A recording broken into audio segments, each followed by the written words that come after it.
Across the province we know today as British Columbia, First Nations people thrived for centuries. This began to change when colonizers arrived and sought to replace them with a settler society.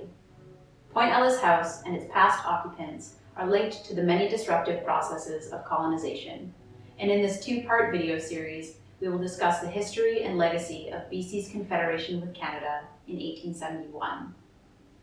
Many people who participated in the debates over Confederation were connected socially and professionally to the O'Reilly family and Point Ellice House.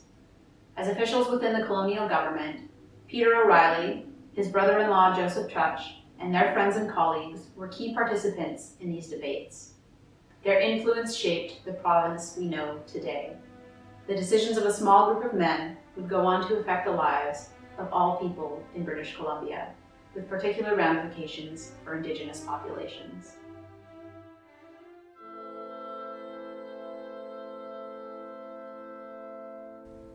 Through the early 1860s, the two separate British colonies of British Columbia and Vancouver Island were in a state of economic turmoil, especially the colony of British Columbia, which carried a significant debt due to the steep construction costs of the Cariboo Wagon Road. In an effort to consolidate their debt, the two colonies combined into one in 1866, being known from that date forward as simply British Columbia. With the colony's population growing from an influx of gold seekers during the late 1850s and early 1860s, the colonial government sought male British settlers to serve as officials in charge of administration, law, and order. Peter O'Reilly was one of those men. Once the two colonies combined into one, O'Reilly served on the first Legislative Council of British Columbia alongside others, including his brother-in-law and Chief Commissioner of Lands and Works, Joseph William Trutch, Dr. John Sebastian Helmken, British colonist newspaper founder Amor Cosmos, and Attorney General Henry Creese.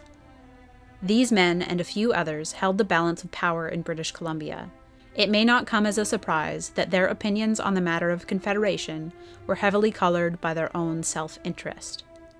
In 1868, Canadian Prime Minister John A. Macdonald encouraged the Colonial Office in London to appoint someone supportive of Confederation to the vacant role of governor in British Columbia. London appointed Anthony Musgrave, and he was tasked with securing BC for the newly formed Dominion of Canada, a confederation of British colonies created in 1867. Musgrave brought forward the idea to the Legislative Council of British Columbia, but when the debates on Confederation began, this was not the only option facing the colony. Should the colony join with Canada? Or, due to well-established economic ties and geographical proximity, might it be annexed by the United States? Or should it remain a part of the British Empire and possibly trace a path to future independence? These options were regularly debated and discussed amongst the members of the Legislative Council and on the pages of BC's newspapers. On March 10, 1870, the council met to discuss and voice their opinions. There, Joseph Trutch asked his colleagues, "If you don't want Confederation, what do you want? To remain as you are? This, I know, you're not satisfied to do. What then? Establish a sort of independent government of about 6,000 people? Connected with nobody? Owing allegiance to nobody? The idea is absurd." Trutch clearly favored Confederation over an independent nation, but he also had concerns about Canada assuming authority over land matters between British Columbia and First Nations. He was not interested in relinquishing his authority over the matter, and feared that Canada would set out too generous a policy in allocating reserves and other lands to First Nations. As a settler arrived from Nova Scotia, Amor de Cosmos was a strong proponent of joining with the newly formed Canada, and also an advocate for representative government. Put simply, de Cosmos, like many other supporters of Confederation with Canada, wished to have elected rather than appointed representatives. His newspaper, The British Colonist, often printed articles claiming public favor for these issues, stating that it was undeniable throughout the entire colony Confederation had been desired, and that the colonists who did not want this know full well that to do so would be suicidal folly. Dr. J.S. Helmken, on the other hand, was a known opponent of Confederation. The Victoria Daily Standard wrote that he was among Victoria's annexationists or anti-Confederates, and Henry Creese noted that he considered Helmken a friend until it seemed he may be in favor of annexation to the United States. Helmken's concerns were based on the physical logistics of British Columbia joining with the Dominion of Canada. Through the Hudson's Bay Company, economic and social ties had already been established with Washington, Oregon, and California. These ties followed the natural geography of the Cascade and Rocky Mountains southward. Helmken felt that due to the distance between British Columbia and Canada, the colony would not receive any benefits unless a direct line of communication was established. He favored Confederation only if a railway was constructed to bridge that distance, writing that a railroad was a necessity, and further stating that, without a railway, Confederation would be injurious to this colony. Men like O'Reilly and his close friends Matthew Bailey Begbie and Henry Creese were also concerned that if British Columbia were no longer a British colony, it might have an adverse effect on their careers and livelihoods established under colonial rule. They felt their positions might be in jeopardy, or that if they retired, they would receive greatly reduced pensions, if any pension at all, from Canada. As Attorney General for the colony, Creese accepted the principle of Confederation, but was afraid to accept it fully unless offered terms were acceptable. The concerns of these men overwhelmingly reflected their own self-interest. The power to distribute land amongst settlers, job security and guarantee of pensions during retirement, and even the potential financial benefit of seeing particular construction projects come to fruition were all key factors in their decision-making. With massive colonial debts to pay and a strong desire to retain a British connection, it became clear to many people that the choice of Confederation was more viable than to remain independent or be annexed by the United States. In June 1870, the colony of British Columbia began negotiations with the Dominion of Canada.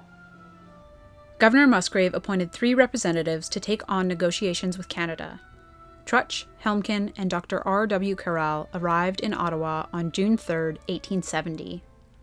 In all, there were 14 terms written up and agreed upon by British Columbia and Canada. The terms set out area of jurisdiction between the new province and Canada, and a number of the articles were designed to address the concerns of men like O'Reilly and Trutch. A few of the notable terms include Article 6, which granted suitable pensions to those of Her Majesty's servants in the colony, securing comfortable retirements for Creese, O'Reilly, and others. Article 11, which promised the construction of a railway to join British Columbia to the rest of Canada. Article 12, which granted the colony money to construct a first-class graving dock at Esquimalt. Article 13 focused on the management of land and the so-called charge of Indigenous peoples in British Columbia by the Dominion government. This was a concern, particularly to Trutch. If British Columbia were to join with Canada, they would be signing on to the British North America Act of 1867. Section 91 of the Act emphasized the Dominion's responsibility for the Indians.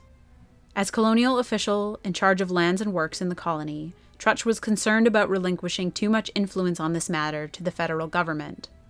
The final wording of Article 13 mandates a federal policy as liberal as that hitherto pursued by the British Columbia government. An effective and vague piece of wordsmithing, which allowed for the new province to continue their policies that limited access to land for First Nations. Though not confirmed, many believe the wording of this article to be the work of Trutch. To honor British Columbia's agreement to join Canada, a banquet was held in Ottawa in April 1871, with Trutch as one of its guests of honor. At the banquet, the guests proclaimed, "Vis unita fortior! One queen, one flag, one destiny, one empire!" The British colonists stated that the scheme of Confederation was a means to a great and patriotic end, building up a new empire out of the surplus population of the old. British Columbia officially joined the Dominion of Canada on July 20th, 1871. The terms of union with Canada were clearly outlined by and for the benefit of those who were allowed to participate in the conversation, particularly the colonial elite of British Columbia and Dominion officials from Canada. Those who worked to secure the future of the former colony were ultimately satisfied with the terms agreed upon, but their conversations excluded many other voices from participating, particularly First Nations groups. Over the next few decades, As Canada worked to fulfill British Columbia's terms of Confederation, the future of the new province's settler population was secured, while simultaneously ways of life for Indigenous peoples were disrupted and dismantled. In part 2 of this video series, we will discuss the implementation of the terms of Confederation and the involvement of settlers like the O'Reillys, as well as the lasting effects these terms had on the province and people of British Columbia.